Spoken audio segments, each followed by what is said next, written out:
নানা কারণে কয়েক বছর সর্বজনীন পেনশন স্কিম থেকে মুখ ফিরিয়ে নেয় সবাই। তবে আগের সরকারের নেয়া এই উদ্যোগ অব্যাহত রাখতে চায় বর্তমান সরকার। আস্থা অর্জনে ধাপে ধাপে আনা হবে পরিবর্তন, আকর্ষণীয় স্কিম কাঠামো, সরিয়া ভার্সন, নির্দিষ্ট সময়ে অর্থ প্রাপ্তির নিশ্চয়তায় আনা হচ্ছে সংস্কার। এই পর্যন্ত জমার পরিমাণ 266 কোটি টাকা। পেনশন কর্তৃপক্ষের নতুন নির্বাহী চেয়ারম্যান জানান, আস্থা অর্জনে সর্বোচ্চ সব ধরনের পদক্ষেপ নেওয়া হবে। স্বাস্থ্যকর অল টাইম কেক, সব সময় অল টাইম হেলদি লাইফ। সর্বজনীন পেনশন স্কিম 2023 সালে শুরু হয়। কার্যক্রম শুরুর পর থেকেই ছিল নানামুখী চ্যালেঞ্জ। কঠিন ছিল মানুষের আস্থা অর্জন।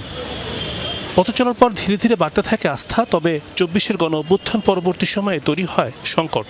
তবে নির্বাচনের পর কেটেছে সেই অনিশ্চয়তা। 4টি স্কিমে ধীরে ধীরে বাড়ছে বিনিয়োগের পরিমাণ। প্রগতি স্কিমে হয়েছে সবচেয়ে বেশি বিনিয়োগ, যার পরিমাণ 124 কোটি 29 লাখ টাকা। এরপর সমতা স্কিমের অবস্থান, এই স্কিমে জমার পরিমাণ 54 কোটি 84 লাখ টাকা। সমতায় যোগ দিয়েছে সবচেয়ে বেশি 2,86,000 মানুষ। সুরক্ষা স্কিমে যুক্ত হয়েছেন মোট 64,989 জন। জমার পরিমাণ 76 কোটি 51 লাখ টাকা। আর প্রবাসী স্কিমে জমার পরিমাণ 10 কোটি 94 লাখ টাকা। মোট 3,78,000 জন 4টি স্কিমে বিনিয়োগ করেছেন 266 কোটি 61 লাখ টাকা। 2030 সালের মধ্যে অন্তত 4 কোটি পরিবারের অন্তত একজন করে এই পেনশনের আওতায় আসবে, এটা হচ্ছে লক্ষ্যমাত্রা। এটি যদি হয় তাহলে বাংলাদেশের মানুষের যে আর্থিক সুরক্ষা, বৃদ্ধ জনগোষ্ঠীর, প্রান্তিক জনগোষ্ঠীর সেই আর্থিক সুরক্ষা নিশ্চিত হবে। সুদর্শন মিলিয়ে জমার তুলনায় এখন বিনিয়োগ বেশি, অর্থাৎ জমা হওয়া অর্থের এখন ট্রেজারি বন্ডে বিনিয়োগ হয়েছে 294 কোটি টাকা। জমা করা অর্থ থেকে মুনাফা হয়েছে 39 কোটি টাকার বেশি। পেনশন স্কিমের অর্থ থেকে নেওয়া যায় ঋণ, সেই সুযোগ কাজে লাগিয়ে 4 কোটি টাকার বেশি ঋণ ছাড় করেছে কর্তৃপক্ষ।